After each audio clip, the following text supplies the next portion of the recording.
Alors, le comité de direction de la semaine prochaine. Qu'avions-nous à l'ordre du jour? D'accord, ok. Ah, projet Mec 2D. Faudrait que je demande à Maxime où est-ce qu'il en est de l'avancée. Je vais lui écrire un mail pour qu'il m'envoie ses slides. Ah, Maxime Arnaud. Ah non, il risquerait de pas me répondre. Il est là, je ferais mieux d'aller le voir.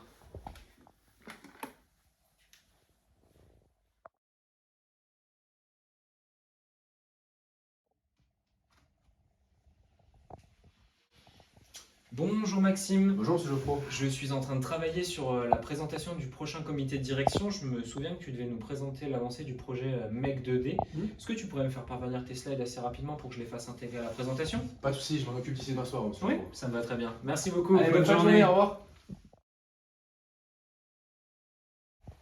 Salut Maxime. Salut Enzo, tu vas bien? Et toi? On t'a pas vu à la réunion ce matin? Je suis désolé Enzo, j'ai pas eu le temps de venir. Le directeur m'a chargé d'un projet et je suis sur plusieurs autres sujets en ce moment, du coup j'ai du mal à suivre l'avancée des différentes missions. D'accord, moi dans ma gestion de projet, j'utilise une méthode toute simple. Ah ouais, dis-moi. C'est la méthode Kanban, tu connais? La méthode Kanban? Non, ça me parle pas. Attends, regarde.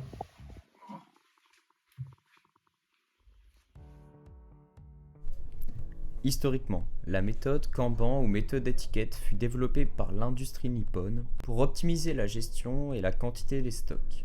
Le tout dans une logique de flux tiré, donc par la demande, et de production en juste à temps.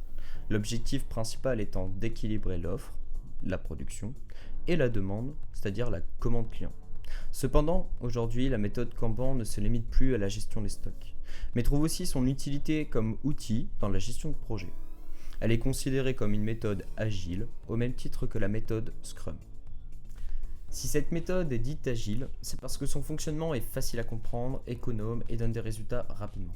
Pour cela, il vous faut un tableau divisé en 3 colonnes. La première colonne à réaliser, la deuxième colonne en cours, la troisième colonne réalisée.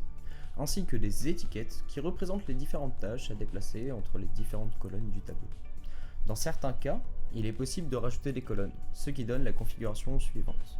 La première colonne, idée ou backlog, la deuxième colonne, à réaliser, la troisième colonne, en cours, la quatrième colonne, phase de test, si l'objet, le produit, est très technique, précieux ou a un enjeu de sécurité.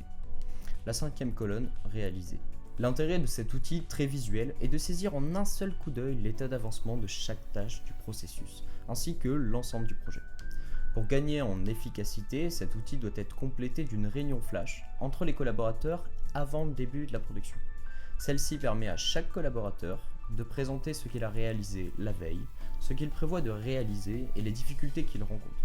Ce moment d'échange permet de mettre en œuvre des résolutions de problèmes et d'ancrer dans le temps une démarche d'amélioration continue, quotidienne.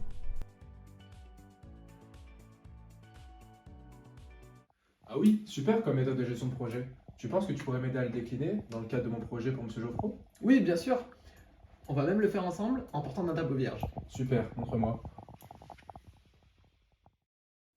Je te laisse commencer par créer une étiquette. Sur celle-là, tu inscris une action. En choisissant un statut, une couleur, et tu la places dans la case associée.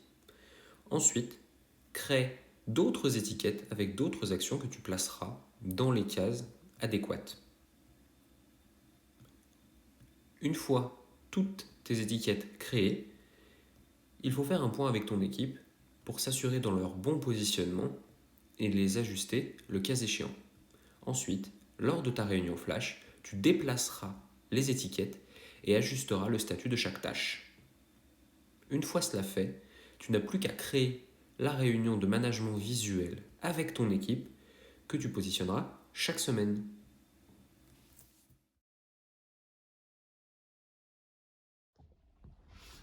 Monsieur Geoffroy? Oui Maxime, dites-moi. Je viens de vous envoyer les slides pour la présentation de la semaine prochaine. Oui? Je me suis inspiré de la méthode Kanban pour présenter l'avancée de mon projet. Oui, effectivement, je viens de regarder ça et j'ai trouvé ça très intéressant. Cette méthode Kanban est assez ludique, visuelle et permet vraiment de montrer où est-ce qu'on en est dans l'avancée du projet. Et sans vouloir vous mentir, je vais nettement m'inspirer de ce que vous avez fait pour les autres chefs de projet. Et à l'avenir, je pense qu'on réfléchira en Kanban. Merci beaucoup Maxime. C'est super gentil, merci. Passez une bonne journée. Bonne journée. Au revoir.